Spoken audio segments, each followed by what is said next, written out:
السلام عليكم ورحمة الله تعالى وبركاته. مرحبا بكم فيديو جديد على القناة محبي الطبخ مع ليلى. اليوم ان شاء الله غادي نشارك معكم حريشات في الفران كيجيو رائع بزاف، كيجيو هشاش معلكين من الداخل ومقربشين من برا. غادي نشارك معكم حريشات بريبي مذاق مختلف ورائعين بزاف، بلا حليب وبلا زبده، والاهم انهم بيضه وحده وجد اقتصاديين.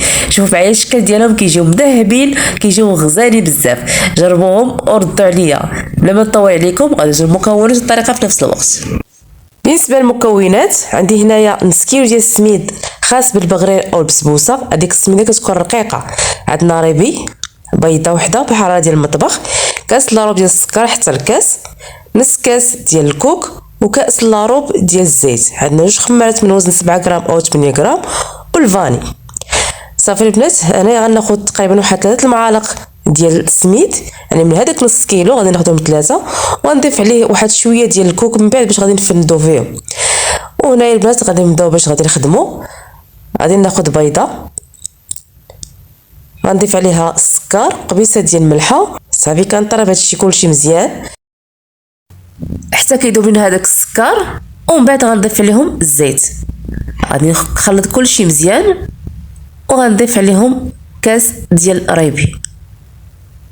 هنا البنات اللي بغى يدير كلشي في الطراب الكهربائي تقدروا انكم تخلطوا كلشي السوائل كاملين كديروا في الخلاط الكهربائي. صافي انا خلطت غير بالطراب اليدوي، ومن بعد هنايا خلطت داك ريبي، وغنضيف هنايا نص كاس ديال الكوك. من الاحسن يكون هذاك الميدم. ضفت عليهم هاد الفاني. صافي هنا غنبدا نضيف السميد تدريجيا وانا كنخلط. صافي غادي نخلط، ومن بعد غادي نضيف هذيك الخميره من وزن 7 غرام او 8 غرام. صافي غنخلطها غير بفوي، ومن بعد غادي نكمل بايديا باش كتخلط ليا مزيان.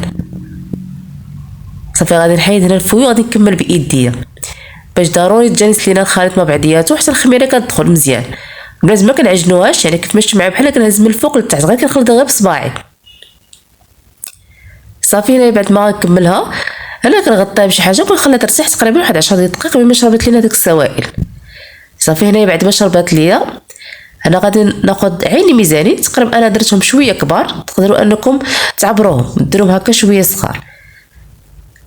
كنشكلها على شكل كره، وكناخذوا هذاك السميد اللي خلينا في الاول وضفت عليه تقريبا واحد 4 الكبار ديال الكوك، كنخلطهم مع السميد. صافي كنبدا نفند فيهم هذوك الكويرات كيف ماشي معايا البنات. كيف ما قلت لكم تقدروا انكم تعبروهم. صافي هنايا ان اللي بغاش يدير السميد تقدروا ديروا كامل الكوك، اولا كديروا السميد غير بوحدو، لكم الاختيار. ماشي بالضروره انكم تخلطوا السميد والكوك. هنايا البنات انا سخنت الفران مزيان على 200 درجه، وكنهبط الحراره حتى ل 160 170. كنشعل غير الفوق ملي كيبغي ندخل الحريشات ديالنا، لان كنشعلهم غير من الفوق، وكنديرهم على الرف الوسطاني ما كنديرهمش الفوق. كنشوفهم بداو كيتشقوا. صافي كنشعل حتى التحت، يعني كيبداو كياخذوا لنا الطياب من التحت ومن الفوق، كيتحمروا مزيان من الاسفل ومن الاعلى. وهنا البنات راه قبل ما ندخلهم الفران كنضغط عليهم واحد الضغطه بسيطه، يعني كنبسطهم غير شويه من الاعلى وكندخلوهم يطيبوا. صدقوني هاد الحريشات هادو راه كيجيو رائعين بزاف، المذاق ديالهم غزال بزاف. ما كاينش اللي كيذوقهم من عندي وما كيعجبهمش وما كيعرفوش اشنو فيهم، لانهم مختلفين على المذاقات اللي ممكن كنطيبوا فيهم. بالنسبه للياغورت ديال الفاني او اي نسمه بالنسبه لليمون، ولكن هذا المذاق ديال الريبي راه كيجي رائع بزاف. غير جربوهم وان شاء الله غادي يعجبوكم ويعجب اي واحد ذاقهم عندكم. صافي البنات هنايا بعد ما كملتهم كيف ما قلت لكم انا غنضغط عليهم واحد الضغطه خفيفه وغندخلهم الفران كيف ما قلت لكم قبل، يعني مسخن مزيان. وكان دائما انا كنديرهم في الرف الوسطاني. بالنسبه للناس اللي عندهم هكا انا بالنسبه لي عندي فران ديال الضوء، اللي عنده الفران ديال الغاز كتسخنوهم مزيان وكتهبطوا الحراره، يعني كنقصوا شويه من البوطه كتهبطوهم لتحت، يعني حتى كيتحم يعني كيذهبوا لكم كيتشقوا من الفوق، ومن بعد عاد باش كتطلعوهم من الفوق كيتحمروا وكتخرجوهم وبالصحه والراحه. صافي البنات هذا هو الشكل النهائي ديالهم، راه كيجيو رائعين بزاف، كيجيو هشاش غزالين بزاف. كيف ما قلت لكم قبل راه المذاق راه كيجي روعه روعه البنات.